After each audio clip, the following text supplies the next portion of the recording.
Hello everyone, and this is my review for WWE NXT on September the 7th, 2016. And the beginning of this show was kind of same fare as last week. You're seeing that rebuilding process for NXT after all the talent went away, but you got some good storytelling a little bit later on as well, and another match set up for next week.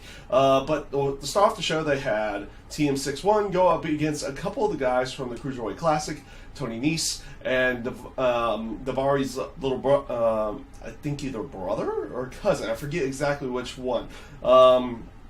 But you had him in the match as well. Really good back and forth. I found the match enjoyable, but it was another good way of getting TM61 over in this case, or in trying to get them to be a little bit more, show a little bit more what they can do. Unfortunately, you don't have much with them character-wise yet, so it's kind of hard to get behind them what it is character-wise. But you're getting to see a couple good matches out of this, and I found that to be this one to be rather enjoyable as well. You had Asuka having an interview backstage. This is one of her longer interviews she's had. Pretty good promo from her. Talking about her match with Bayley and the new crop of NXT women that are coming about and saying no one's ready for Asuka. I even like the aspect that she's like all the people that got drafted are happy because they don't have to face Asuka now. It was a pretty good promo, I thought, from Asuka in this case. I found it came off really well. You had Levon. That's just the name. It's Levon. It's spelled out in two words, but that's how they went with it in general. Comes out to be Levon. Going up against Ember Moon. Rather quick match here. A good way of showing off what Ember Moon can do in the ring, and no real fair to what you're expecting here. You're expecting kind of a quick match that would put over Ember Moon's moves, and then of course that crazy corkscrew stunner off the top rope as well to go along with it. They announced a match for later in the night between Steve Cutler and Shinsuke Nakamura. I'll get into that in a little bit because there's a little bit more storytelling to go along with that match. But you had a quick promo from Steve Cutler. He's doing this whole aspect, saying he doesn't care if you like him, love them, or hate them, you'll respect them in the end, and everything in that sense. So we'll see where they're going with this. They're trying to push this guy a little bit more, or at least that's what it seems like. They're giving him promo time and everything like that.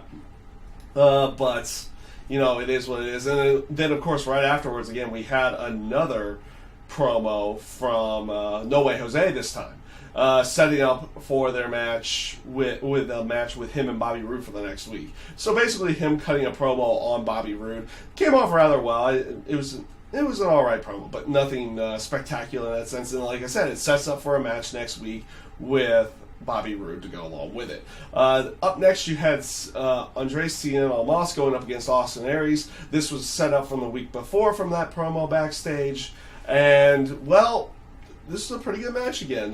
Very enjoyable. Austin Aries going over in this case, which you would very much expect in every sense of the word. They've been building up him more as a heel, and they're still trying to figure out what they're doing with Mr. Almas here. But like I said, in the ring, he's showing off really well. Character-wise, we don't really know much. We really don't have much to go behind on that. Otherwise, you go off of what you see in the ring. And Cien Almas has been doing rather well over the last couple matches. With his match with Bobby Roode at TakeOver, I thought he did a really good job in there. And his match with Austin Aries here, I felt like he came off rather well, even though in a way of putting over Austin Aries in the end. I thought he came off looking well, good to go along with it. Up next was the main event of the night, which was Shinsuke Nakamura versus Steve Cutler. The main point here is not the match, because it was a rather quick match with Nakamura going over rather easily in this case. So much for them trying to push him a little bit more, or this is just one of those areas that he gets in a little bit too far over his head. We'll see where they go with Steve Cutler, but they've been giving him a little bit more TV time recently. The main aspect of this was Samoa Joe on commentary. You could tell, like, he was trying to do this whole respectful and semi-congratulating Shinsuke for beating him at TakeOver, but you could tell like there's this fuming side in there, but he wasn't willing to throw it out there because of the all-apparent injuries and everything. In that sense, they're playing off the dislocated jaw, potentially other injuries that had happened beforehand to go along with it, and it seems like Joe's kind of biding his time, but he comes off as almost a more sombered, humbled Joe at this point. Like, he's not raising his voice. He's calmly talking when he talks into the microphone, and everything in that sense. As you see Shinsuke, doing his celebration inside the ring, you have Joe just kind of breathing into the microphone heavy, which makes you feel like he's fuming inside, but he's not letting it out yet.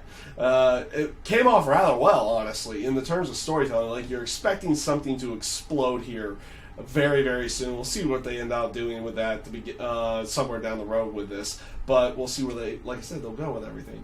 Overall this week, again, the rebuilding process is intact and as they're and going on.